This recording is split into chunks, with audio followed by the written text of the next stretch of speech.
Welcome everyone. I'm Felipe Zambrano with Garrick Solutions, and I have the pleasure of continuing my recent conversation with regards to partnership agreements with attorney Aviv Asoulin with EPGD Business Law. Aviv, welcome. Thank you, Felipe. Good to be here.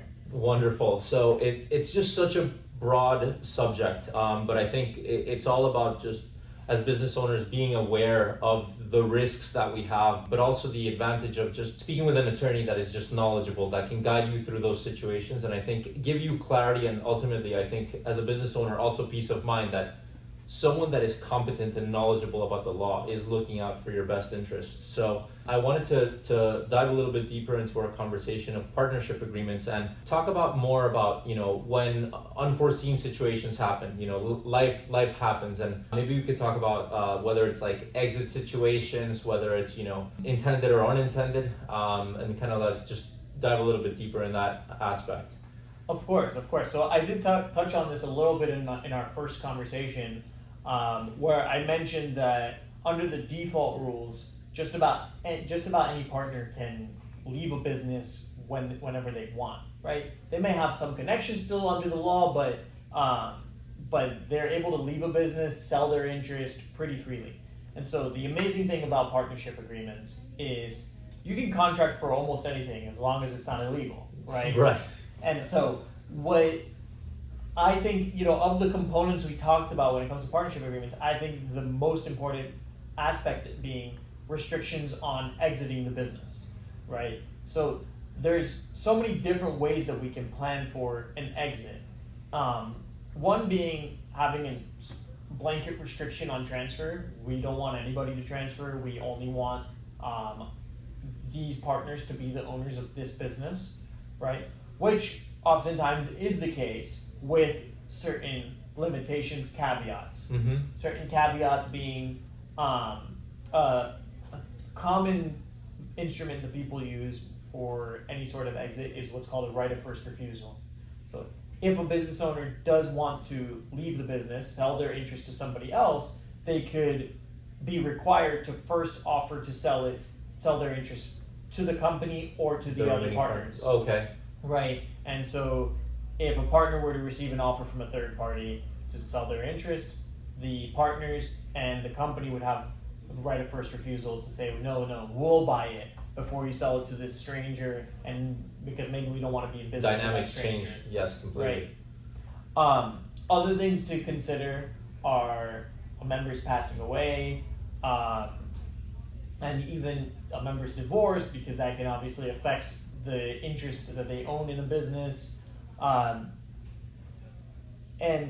we'll go back to a member potentially passing away or even their divorce, but another aspect that people need to consider is how do we protect ourselves and potentially provide a way to remove a partner in the event that partner's involvement becomes detrimental to the business. Right. There's a possibility of a partner being convicted of a certain crime that either brings disrepair to our reputation or even directly affects the business's license status, right? Maybe the business has a certain license in their industry, and being associated with that partner who has that conviction now puts the license at risk, right? What are our possibilities to be able to remove that partner and take back that interest? So these are all things you want to consider. And some of the ones I just mentioned, right, are things we can consider from the forefront. Right? Yes. As far as things as far as a really important one that I see very often is the member's passing, right? If a member were to pass away, the other partners may not want to be in business with that partner's spouse, that partner's kids, whoever the successors are, right? They oftentimes go into business with the partner. The person itself, right, exactly. And not their family. They may not know the family, right? And for what it's worth, the family may not want to be part of the business either. And so what we'll oftentimes provide is a certain sort of buy-sell agreement, right? Providing an instrument for the purchase of the interest upon a member's passing. The issue can be that the business may not have the funds sitting there readily That might be available. the case more often than not, I believe. Yeah, the business may not have the funds readily available to buy out that member's interest, especially when a member could pass, unexpectedly. Right. Usually, if there are funds in the business, they're being used to pay for expenses, or profits are being taken out of the business if, hopefully we're doing well. Distributions, correct. Exactly. So a strategy that many business owners will take for a buy-sell agreement is actually taking out life insurance policies in the names of the partners.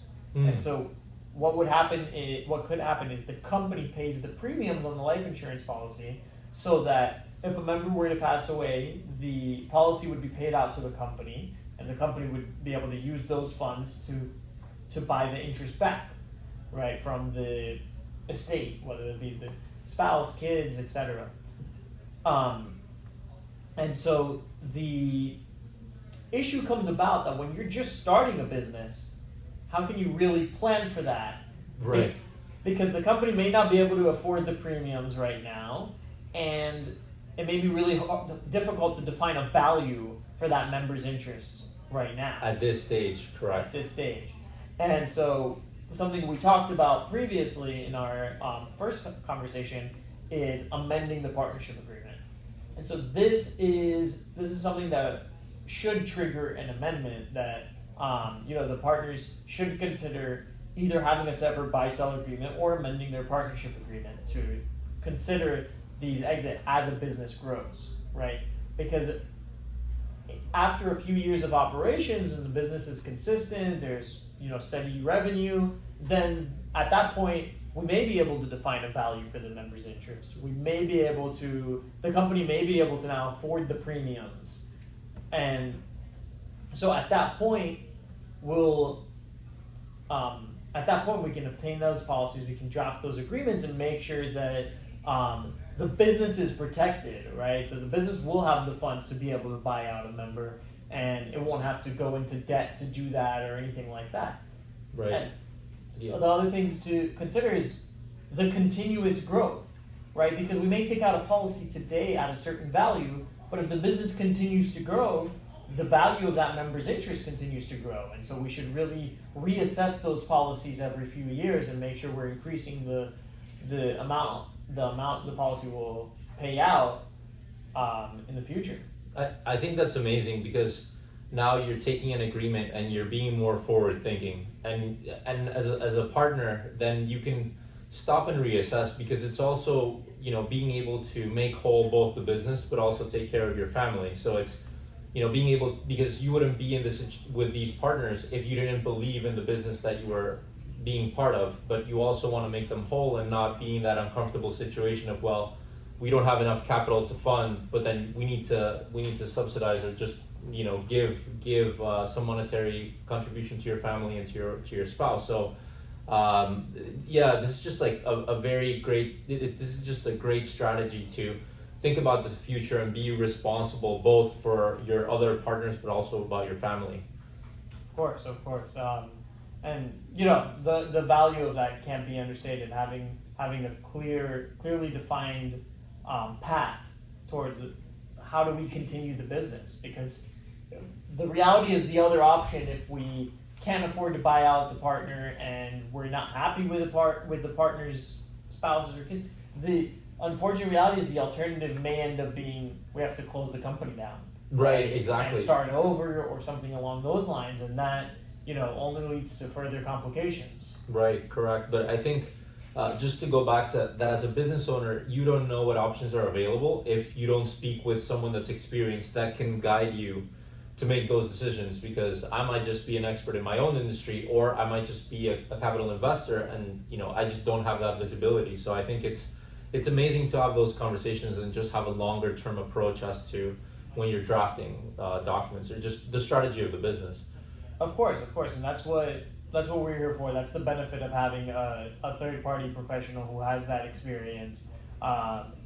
We can take that off your plate so you can really focus on running your business, and help guide you to have some of those difficult conversations. And I know they can be difficult, Right. especially when you're about to start a business and everything is great, Right. But you want to consider what could happen in the future and how do we protect ourselves. And it's not in a selfish way, right? Because you're not just protecting you. You're protecting you. It's protecting your partner. It's protecting the business, and so it really is something that is fundamental to starting a business. That's amazing. Thank you for just sharing like that holistic approach.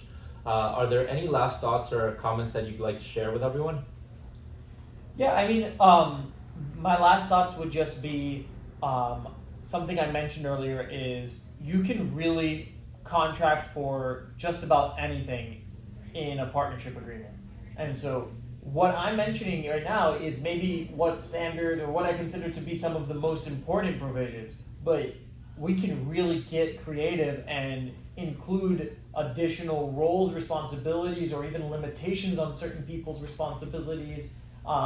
We can allocate the way profits and losses and distributions are made in so many different ways. We can consider how investment is made into the business, and there's so much more to what we're discussing now, but I think what we've discussed is really a great framework of ideas and points to consider when starting a business. Aviv, thank you so much. This has been just very instrumental and just kind of like laying the groundwork of just having those other conversations to then reach out to yourself and your firm to kind of get a more targeted, more tailored just agreements and just be more prepared in their own sense. Thank you so much. Thank you, Felipe.